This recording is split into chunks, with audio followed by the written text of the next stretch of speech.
سبيل الدموع سبيل مريح. اشكر لي ولوالديك إلي المصير. وإن جاهداك على أن تشرك بي ما ليس لك به علم فلا تطعهما وصاحبهما في الدنيا معروفا واتبع سبيل من أناب إلي ثم إلي مرجعكم فأنبئكم بما كنتم تعملون. وإذ قال لقمان, ketika Sayyidina Luqman mengatakan, wa huwa ya'iduhu, sedangkan dia sedang libnihi, kepada putranya, wa huwa, sedangkan Sayyidina Luqman ya'iduhu, sedang menasihatinya, ya bunayya, wahai anak kecilku, la tusyrik billah, janganlah engkau menyekutukan Allah. Inna syirka, sesungguhnya kesyirikan, la zulmun, sungguh kezaliman, azimun, yang besar. Wasainal insana, dan aku memberikan pesan kepada manusia, biwalidayhi, agar dia berbuat baik kepada kedua orang tuanya. Hamalathu ummuhu, telah mengandungnya ibunya, wahnan ala wahn, dalam keadaan lemah yang ditambah lagi kelemahan. Wa fisaluhu, dan dia disapih dari ibunya, fi amaini, dalam 2 tahun. Anishkurli, pesannya adalah ushkur, syukurlah kamu wahai manusia, li, kepada aku, wali walidayka, dan kepada kedua orang tua kamu, ilayya, hanya kepada akulah al-masiru, engkau dikembalikan. Wa in jahadaka, kalau kedua mereka memaksa kamu, ala ang tusyrika bi, untuk kamu menyekutukan denganku, ma, dengan perkara, laisa, yang tidak ada laka bagi engkau, bihi, dengan perkara tersebut, ilmun, pengetahuan, fala tuti'huma, janganlah engkau turuti mereka berdua. Wa sahibhuma, dan temanilah mereka berdua, berkhidmatlah kepada mereka berdua, fid dunya, dalam urusan dunia, ma'rufan, dengan cara yang baik. Wattabi', dan ikutilah, sabila man, jalannya orang anaba, yang dia telah kembali, ilayya, kepada aku, thumma ilayya, kemudian kepada akulah, marjukum, kalian dikembalikan, unabbiukum, kemudian aku akan memberitahukan kepada kalian, bima, dengan apa saja, kuntum, yang adanya kalian, ta'maluna, kalian semua beramal. Wa idh qala Luqmanu libnihi, jadi di sini mulailah Allah Subhanahu wa taala menceritakan kisahnya Sayyidina Luqman. Bukan diceritakan puasanya bagaimana, bukan diceritakan salatnya bagaimana, bukan diceritakan ini dan itu, tapi diceritakan bagaimana dia mendidik putranya. Karena hampir semua orang itu dipastikan dia itu punya anak. Hampir. Suatu saat akan punya anak. Maka bagaimana cara mendidik anak itu? Cara mendidik anak adalah seperti bagaimana Sayyidina Luqman mendidik putranya. Bagaimana Sayyidina Luqman menasihati putranya. Karena pendidikan ini pendidikan yang sudah diridhoi Allah. Kalau ini pendidikan yang bukan diridhoi Allah, tidak mungkin akan diabadikan dalam Quran. Tapi karena ini pendidikan yang sudah diridhoi Allah, maka pendidikan ini diabadikan di dalam Al-Quran sebagai bacaan dan renungan umat sampai akhir zaman. Maka kita ini hidup cuma sekali. Tidak perlu bereksperimen. Tidak perlu coba-coba dengan hidup kita. Kalau kita ini hidupnya berkali-kali, maka coba-coba dalam bagaimana cara meridhokan ilahi, ya mungkin tidak masalah. Kita hidup dengan cara ini, terus mati, gagal, oh ternyata neraka, keluar lagi. Hidup lagi, cari cara yang kedua, ternyata gagal, masih neraka lagi, hidup lagi. Terus, kalau hidupnya berkali-kali begitu, coba-coba nggak apa-apa. Nyawa kita ini cuma satu, sekali keluar nggak akan masuk lagi. Hidup kita ini cuma sekali, sekali mati tidak akan kembali ke dunia ini lagi. Maka jangan coba-coba mengenai urusan agama. Urusan dunia saja kalau banyak bereksperimen, lebih banyak gagalnya daripada beruntungnya. Mobil sudah ada, pabrik-pabrik mobil yang benar, yang bagus. Kemudian kita bereksperimen, bikin mobil sendiri, mobil yang tanpa rem. Apa jadinya? Hidup atau mati? Mati. Kalau sudah mati bisa diulangi nggak eksperimennya? Ya, nggak bisa lagi.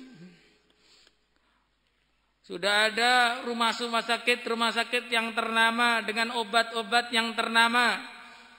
Oh kita bikin eksperimen, ini kelihatannya ular kobra ini kalau digigit enak. Bisa menyembuhkan segala penyakit. Iya, karena mati nggak punya penyakit lagi.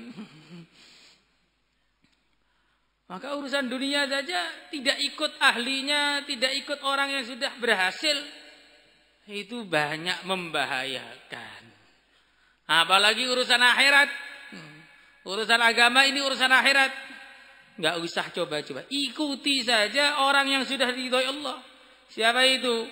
Ulaika alladzina an'ama Allahu 'alaihim minan nabiyyin was-siddiqin wasyuhada'i was-salihin wa hasuna ulaika rafiqa. Jadi ikuti saja sudah.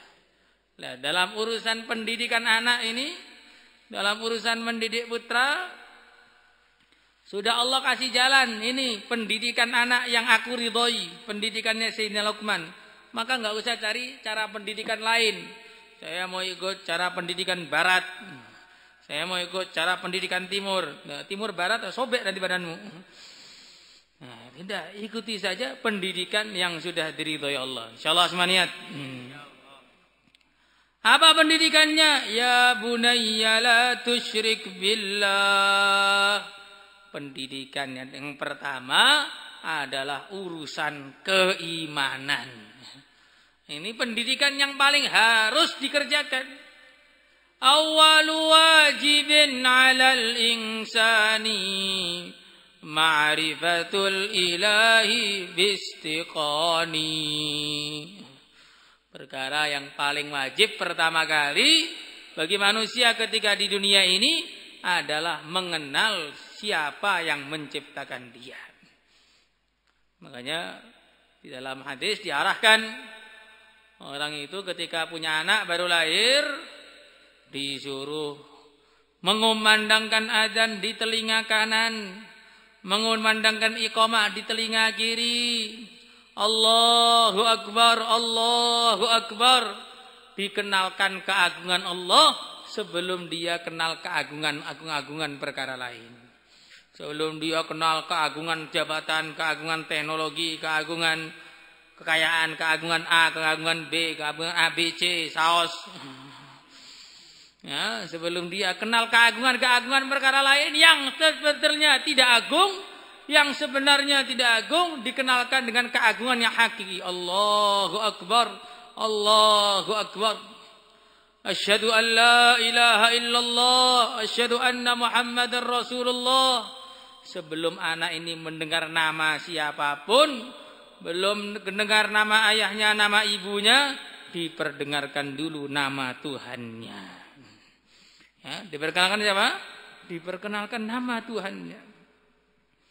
Sebelum orang itu diperkenalkan dengan manusia-manusia yang kadang-kadang hidupnya tidak ada gunanya bagi sang anak, bahkan membahayakan hidupnya sang anak, dikenalkan dengan manusia yang pasti bermanfaat untuk anaknya. Siapa? Yang mulia Nabi besar Muhammad sallallahu alaihi wasallam. Asyhadu anna Muhammadar Rasulullah. Masih kecil diajari ibadah, hayya 'alas shalah. Maka orang kok jarang sholat ke masjid itu mungkin dulunya enggak diadzani. Dengarkan musik Coldplay. Akhirnya sampai pondok, oke gas. Kenapa kok oke gas? Nah, dulu itu jualan kompor gas. Nah, ini tiap hari oke gas terus. Maka ini penting sekali. Direnungi perkara ini, yaitu pendidikan keimanan. Hayya 'alal falah. Belum tahu bagaimana kesuksesan, dikasih tahu kesuksesan yang sebenarnya.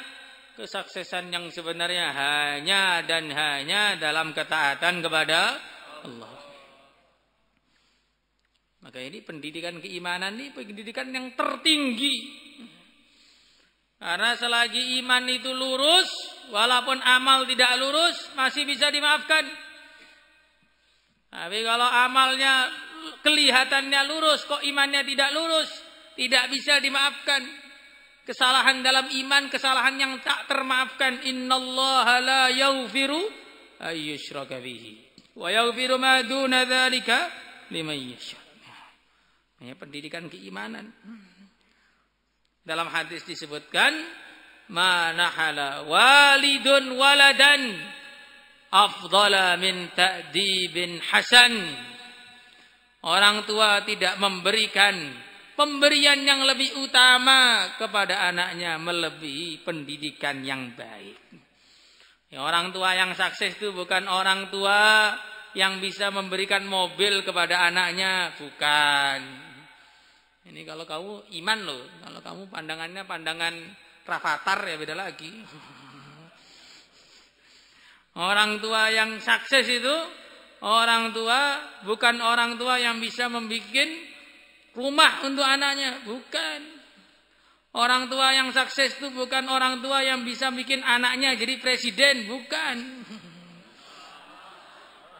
Orang tua yang sukses adalah orang tua yang bisa mengantarkan anaknya menjadi raja di surga. Nah, itu orang tua yang sukses itu begitu. Raja di dunia sebentar saja, paling 5 tahun, itu pun kalau genep. Ya, 5 tahun itu pun kalau genep.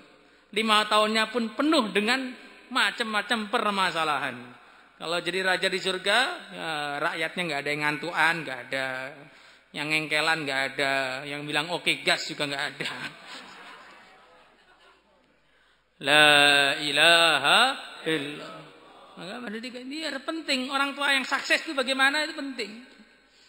Karena orang itu kadang-kadang nggak paham. Sukses ini perlu diulang-ulang, perlu. Karena nggak apal-apal kadang-kadang. Saya sukses sudah bisa bahasa Inggris. Saya sukses sudah S1. Sekarang sudah S24 Pak, terlambat kalau cuma 1. Saya sukses sudah begini, saya sukses sudah begitu. Sukses itu kalau kamu itu bisa taat kepada Allah. Sukses itu kalau kamu bisa sholat di masjid Allahu Akbar, lupa segala-galanya, hanya ingat kepada Allah, itulah sukses. Sukses itu kalau mondoknya betul-betul 10 tahun. Mondok 8 tahun minta korting terus. Kalau dunia nggak mau korting, kalau akhirat minta diskon. Ini kena campuran bau-bau kesyirikan. Wa huwa ya'iduhu ya bunayya la tusyrik billah. Maka dalam kitab-kitab fikih disebutkan termasuk kewajibannya orang tua mengenalkan kepada anaknya tentang siapa Tuhannya, siapa nabinya. Nabi lahir di mana, wafat di mana, agama kita itu yang benar agama apa, ngadepnya kemana ketika sholat itu. Karena kadang-kadang orang itu pendidikannya nggak pas. Pokoknya sholat tuh ngadep barat. Dia sudah sedang hijrah ke negara yang di baratnya Mekah juga masih ngadep barat terus. Tidak. Wabil Ka'bati kiblah. Sholat tuh ngadep kiblat. Kiblatnya Ka'bah. Bukan kiblatnya barat. Jadi sebagian itu di orang-orang Jawa yang dibawa ke Suriname sana. Suriname itu di Amerika Selatan atau Amerika Utara. Ya pokoknya di sana lah. Kalau nggak selatan, utara, kalau nggak barat, kalau nggak timur, mas tengah, udah habis. Ya, di sana itu mereka karena pendidikannya dulu kurang tepat, akhirnya walaupun di sana itu sudah di baratnya Mekah, di baratnya Ka'bah, masih saja sholatnya ngadep barat. Nah, ini pokoknya kiblatnya itu barat, walaupun kita di baratnya Ka'bah, tetap di barat. Nah, ini makanya karena pendidikannya kurang benar. Makanya wabil Ka'bati qiblah, ikrar tiap hari itu penting. Raditu billahi rabba wa bil islami dina wa bi Muhammadin nabiyya wa bil Qur'ani imama wa bil Ka'bati qiblah. Wa bil mu'minina ihwana, semua orang Islam itu saudara. Bukan hanya orang Islam yang satu arahan saja. Umpamanya begitu. Wallahu a'lam. Inna syirka, sesungguhnya kesyirikan, la dzulmun azim, adalah kezaliman yang besar. Apa itu syirik? Ini penting ini. Syirik itu harus kita tahu apa itu syirik. Karena orang itu kalau tidak tahu syirik itu apa, bisa jadi dia terjerumus dalam kesyirikan. Atau mensyirikkan orang yang tidak syirik. Oh, kamu begini syirik, kamu begini syirik, padahal tidak syirik. Siapa yang menuduh orang lain kafir, padahal dia tidak kafir, maka tuduhan itu kembali kepada yang nuduh. Di Bukhari ini. Dan sayangnya dalam hadis lain dikatakan, para sahabat bertanya, sebenarnya siapa yang lebih layak dituduh kafir itu? Yang menuduh apa yang dituduh? Nabi mengatakan yang menuduh itu lebih dekat kepada kekafiran daripada yang dituduh. Maka kalau ada orang suka nuduh-nuduh itu ya sebenarnya sedang nuduh dirinya sendiri. Hei bodoh, oh berarti orangnya bodoh. Biasanya begitu. Biasanya loh, ada istisna dalam setiap hal itu ada istisna.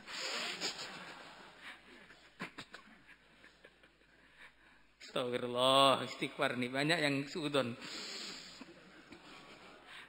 La ilaha illallah.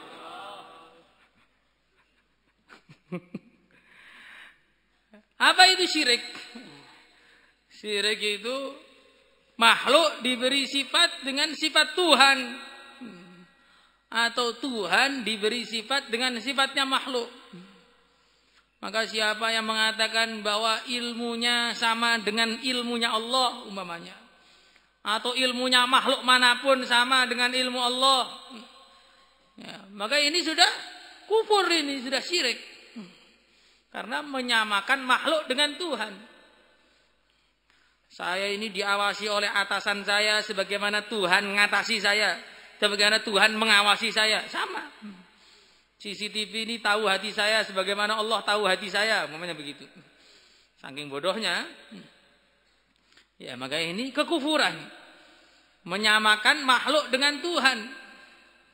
Atau Tuhan diberi sifat seperti sifatnya makhluk.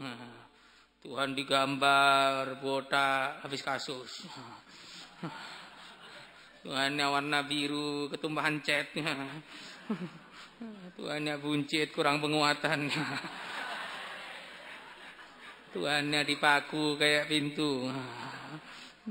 Tuhannya digantung kayak korden. Ya, jadi memberi sifat Tuhan dengan sifatnya makhluk atau sifatnya makhluk diberi sifat Tuhan, ya ini adalah kesyirikan. Tapi syirik itu beda dengan tawassul. Kalau tawassul itu justru dicintai oleh Allah. Jadi tawassul itu apa? Menyebutkan nama-nama hamba yang dicintai Allah biar doa kita dikabulkan oleh Allah. Ya, seperti gampangannya orang itu mau ketemu raja, ya ketemu menterinya dulu, ketemu penjaga gerbangnya dulu, baru bisa ketemu raja. Lah begitu juga kita ini orang yang jauh dari Allah. Biar bisa kenal kepada Allah, kita nyebut nama-nama hamba-hamba yang dicintai oleh Allah. Makanya Nabi Daud bertanya kepada Allah, "Ya Allah, kenapa orang itu kalau doa selalu ya ilaha Ibrahim, wa ya ilaha Ismail, wa ya ilaha Ishaq, wa ya ilaha Yaqub?" Kenapa nama-nama mereka ini disebut terus? Jadi dari zaman dulu ini doa ini, ya ilaha Muhammad. Nah, kalau zaman sekarang tambah begitu. Maka harus paham ini. Kenapa kok ya Allah gak gitu saja? Bukannya Tuhan kita dengan Tuhan mereka sama? Iya, Tuhan kita dengan Tuhan mereka sama. Tapi kita tidak sama dicintai sebagaimana mereka. Nah, gitu. Ini Allahnya kan ya sama. Allah kita dengan Allah Nabi Ibrahim sama. Iya betul. Tapi Allah cinta Nabi Ibrahim belum tentu cinta dengan kamu. Kok kepedean mau disamakan dengan Nabi Ibrahim? Ya, makanya Nabi Daud tanya. Ini bukan Nabi Daud salah paham, bukan. Kenapa mereka selalu doa begitu ya Allah? Maka Allah berfirman, karena Ibrahim, Ismail, Ishak dan Yakub, mereka adalah orang-orang yang saya uji dan mereka sukses. Maka mereka saya cintai. Siapa saja yang nebut nama mereka, saya cintai juga. Jadi menyebut nama orang yang dicintai Allah, jadinya dicintai Allah. Maka nggak boleh ya ilaha Qarun wa Fir'aun wa Haman, nggak boleh. Nanti kamu dikumpulkan sama Qarun bingung nanti jadinya. Walaupun benar nggak boleh. Kecuali kalau kita bilangnya ya man ahlaka Qarun ahlikhum kama ahlaktahum. Nah, gitu boleh. Allahumma dammirhum kama dammarta 'ad wa Thamud. Nah, ini boleh, tapi jangan ya ilaha 'ad wa Fir'aun wa Thamud. Nah, jadi repot nanti jadinya. Nah, ini tawassul. Sebagaimana ada dalam riwayatnya Ibnu Abi Dunya, ada seorang itu ditangkap sama Ziyad. Nah, sudah mau dipenggal kepalanya. Tiba-tiba begitu Ziyad tuh ngeliat dia, langsung dilepas. Teman-temannya heran, kok kamu bisa lepas padahal sudah mau dipenggal tadi? Ya, saya baca doa tadi. Allahumma rabba Ibrahim wa Ismail wa Ishaq wa Yaqub wa Muhammad wa Jibril wa Mikail munzilat Taurah wal Injil wal Zabur wal Furqan ikfini syarra Ziyad. Langsung selamat. Jadi karena menyebutkan nama-nama orang yang dicintai Allah, maka dicintai juga oleh Allah. Menyebutkan nama-nama orang yang diselamatkan Allah, maka diselamatkan pula oleh Allah. Semoga termasuk kita semua. Ya, para ulama kalau doa ya ilaha Ibrahim wa Ismail wa Ishaq wa Yaqub wa Muhammad ya ilahal anbiya wal mursalin ihdina kama hadaitahum. Berilah petunjuk kepada kami sebagaimana Engkau beri petunjuk pada mereka. Ighfir lana kama ghafarta lahum, unsurna kama nasartahum, waffiqna kama waffaqtahum, 'allimna kama 'allamtahum. Insyaallah semuanya. Salah satu doa itu ya man 'allama Ibrahimal hikmata 'allimna. Ya Allah yang telah mengajari hikmah kepada Nabi Ibrahim, ajarilah kami hikmah juga. Kenapa enggak? Ya Allah alimnil hikmah. Enggak gitu saja, kenapa?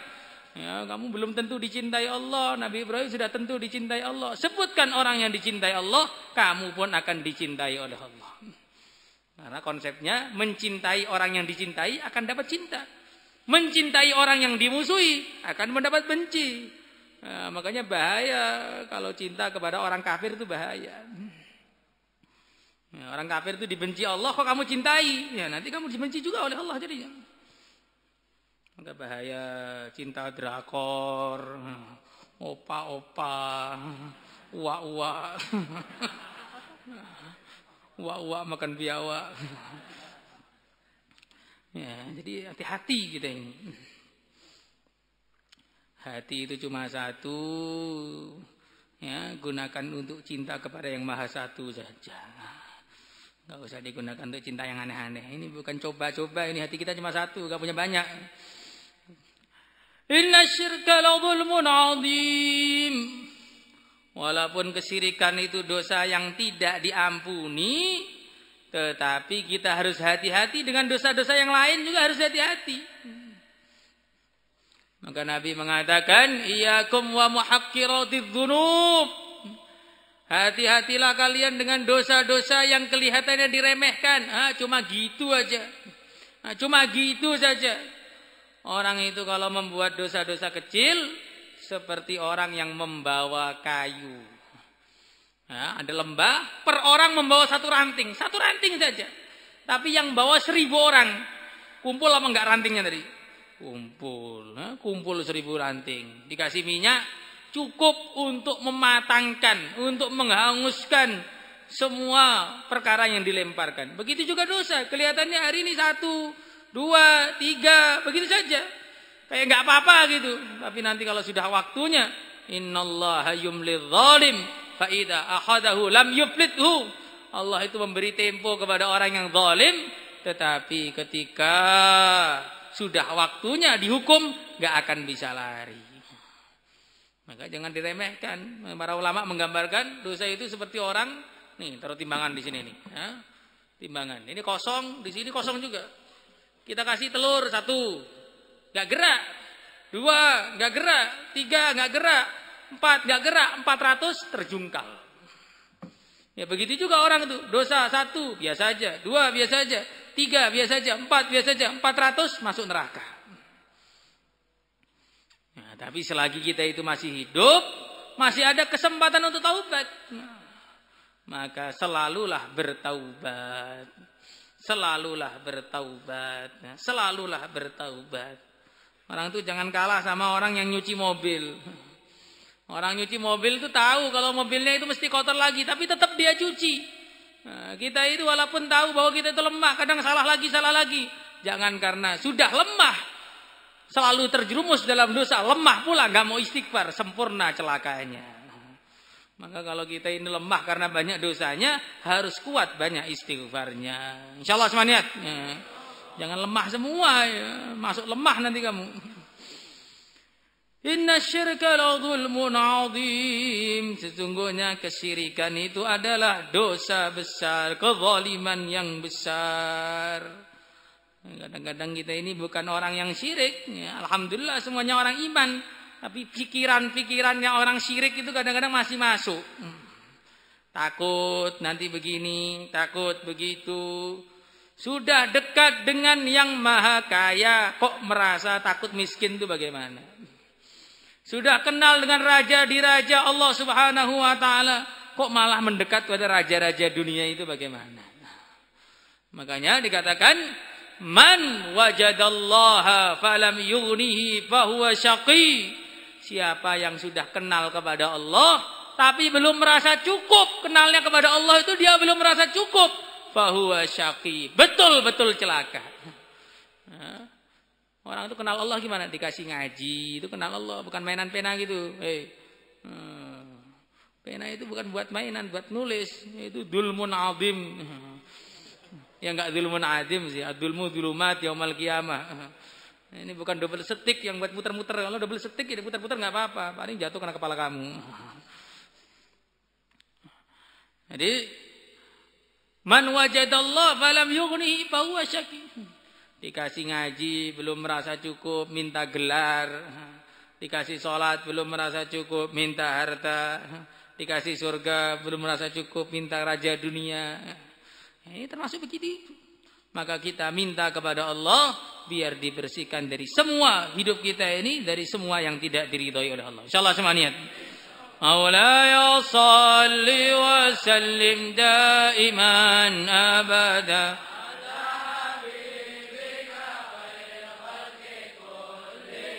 هو الحبيب الذي ترجى شفاعته كل هول من الأهوال اللهم صل على سيدنا محمد وعلى آل سيدنا محمد. الحمد لله رب العالمين. ربنا زدنا ولا تنقصنا. أكرمنا يا ربنا ولا تهنا. اللهم ألف بين قلوبنا، وحد صفوفنا، أصلح ذات بيننا، واجمع كلمتنا على الحق يا أكرم الأكرمين. اللهم ول علينا حيارنا ولا تولي علينا بذنوبنا شرارنا ولا تولي علينا بذنوبنا شرارنا اللهم لا تمكن الأعداء فينا ولا تسلطهم علينا بذنوبنا ولا تسلطهم علينا بذنوبنا ولا تسلطهم علينا بما فعل السفهاء منا إنك على كل شيء قدير وبالإجابة جدير صلى الله على سيدنا محمد الحمد لله رب العالمين.